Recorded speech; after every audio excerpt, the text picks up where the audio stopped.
You are a creator, do you know that? And a creator is a focuser of energy. So the more deliberate you are about your focusing, then the more control you have over what you create.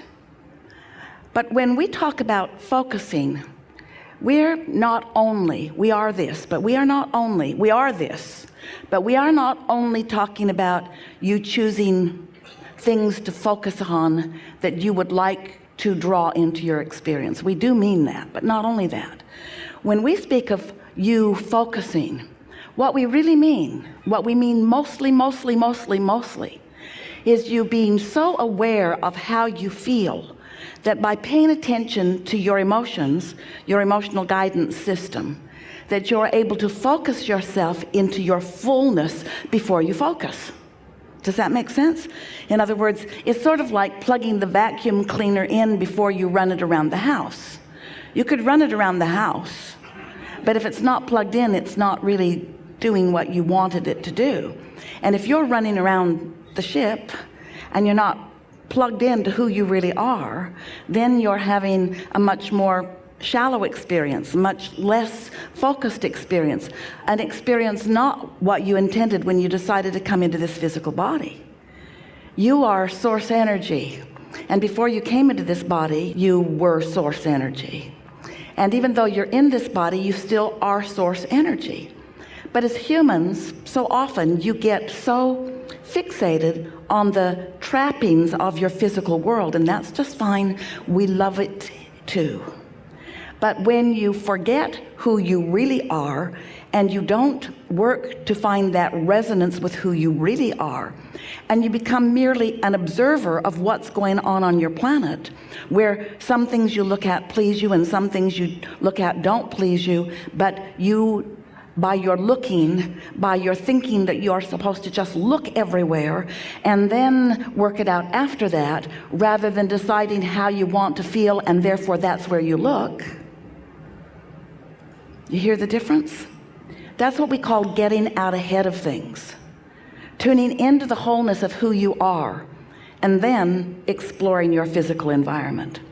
So during these days that we are together, we know that this will be an especially good opportunity for you to tune into who you really are.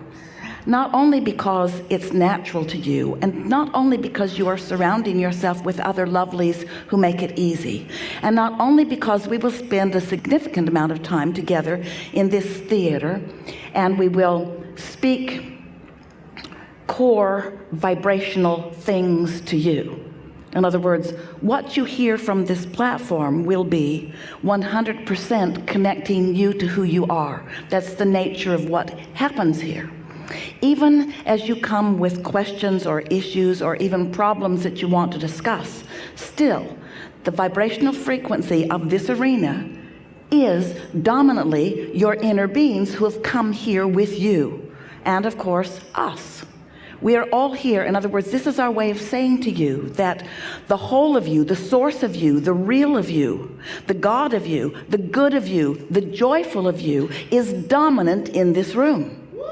It's who you are, which will make it easier for you to hear and understand and know and decide.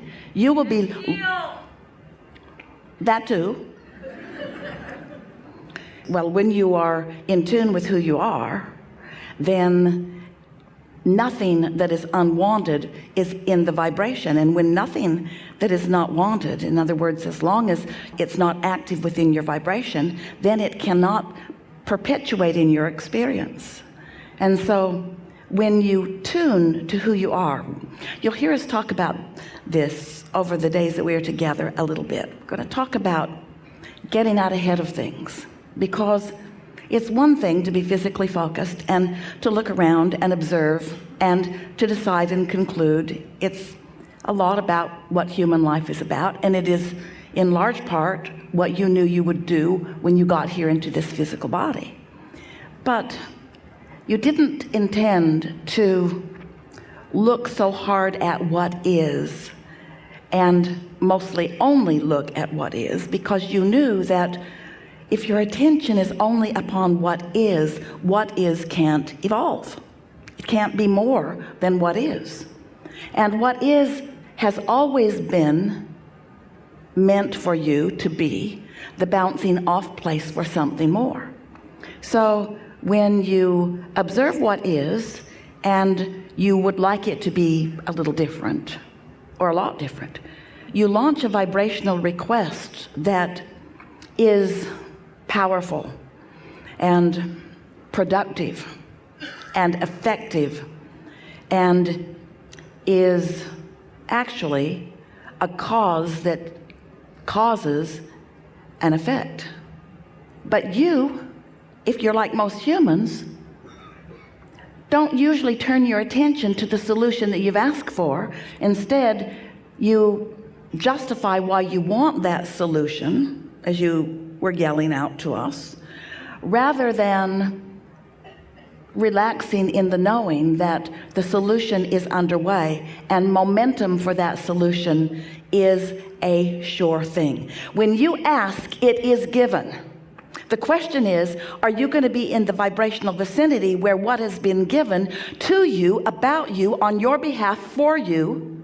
Are you in a position where you can be the receiver of what you've asked for that has been given? Or are you still in the frequency of asking rather than in the frequency of receiving? Can you feel the difference? So we want to talk about being in the receiving mode. We want to talk about being so much in the receiving mode that you come to the place, by the time we are finished together in these days that we will play, that you are knowing your own invincibility. Now, we want to say to you that we want you to know that you can create anything that you desire. We want you to know that nothing is off limits, that universal forces, the energy that creates worlds, is flowing at your command. But you often do not line up with your own command. You ask for it, but you hold yourself differently than what you have asked for. So as we play together, it is our knowing that you will find yourself having lots of aha moments as we talk with different ones of you sitting here in the hot seat about the specifics of what you are living in your life experience. It is not a difficult thing conceptually to get it that you create your own reality. It's not hard to understand that you are an extension of source energy.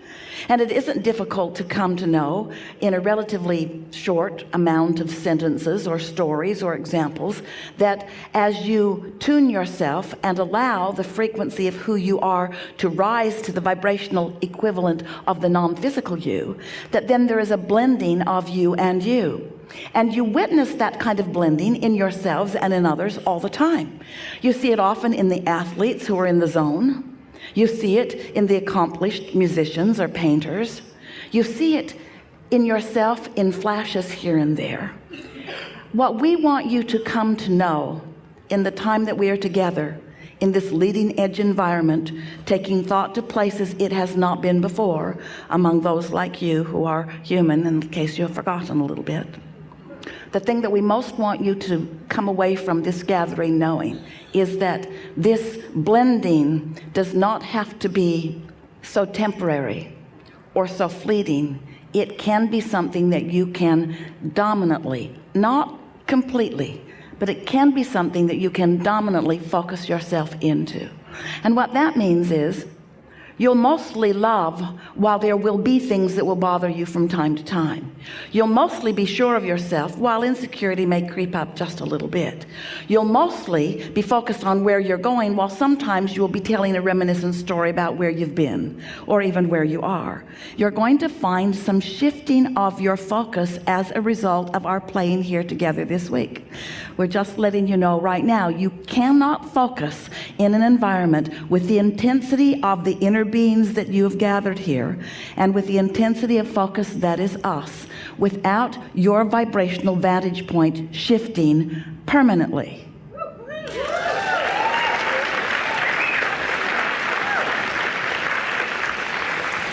So what that really means to you in a very tactile sense is that you're going to feel your emotions in a stronger way than you have before.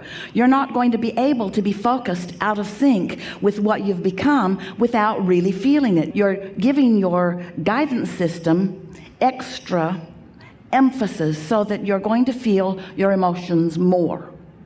You will love more, and the thing that isn't loved so much will hurt you harder. Your clarity will make you swoon with thrills, and your confusion will irritate you more than it ever has.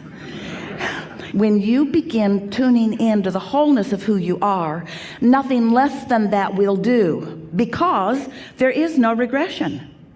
Now, what we want you to know is that you have been evolving much more than you know, and you have created a vibrational reality that is calling you forward. This vibrational reality will not regress either. In other words, when you know what you don't want, you know what you do want, and you take giant steps forward vibrationally because you've had that experience.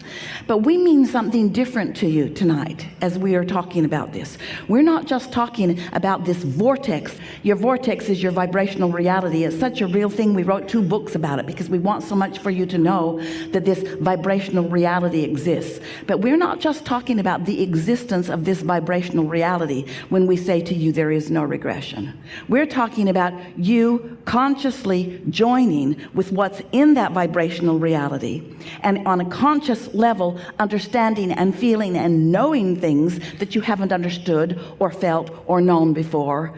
And what we're saying to you is you can never step back from that knowing without really knowing that you've stepped back from that knowing. Oh, it's so good when you become a conscious, deliberate creator. It's so good when you come into full awareness of the subtleties and not so subtleties of your own emotional guidance system. It's such a wonderful thing when you join on a steady and deliberate basis with your inner being so that the whole of you is focused and present in a conversation with a new friend or an old friend. It's such a delicious thing when you are contemplating what's coming next and you're able to tap into that vortexual version and actually catch a glimpse of who you really are and where you're really going, and not need the manifestation and other people pointing at the manifestation in order for you to believe it. It's such a wonderful thing when you come to believe because you want it, not because you have proof yet about it.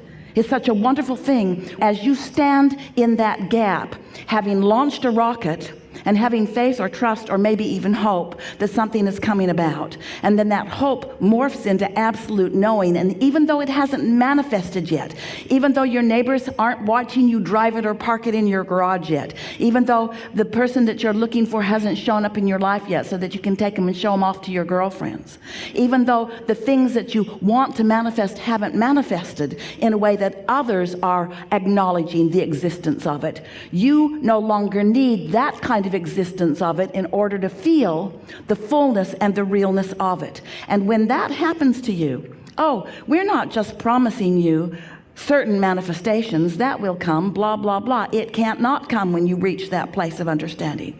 But what we're talking about is you standing finally once and for all in this place of absolute freedom from resistance, even when everything that you want hasn't come about yet. And that's such an important thing to understand, because you're not ever going to be in a place where everything you want has come about. You're eternal. If you are eternal, that cannot be. You can't ever get it done. And what we're saying to you is, maybe for the first time in your life, you're going to be all right with that knowledge. Not just all right with knowing that you can't get it all done, but knowing that you don't want it all now. You don't want to get it all done because you want the next and the next and the next idea to thrill you as you get to witness yourself moving closer and closer along.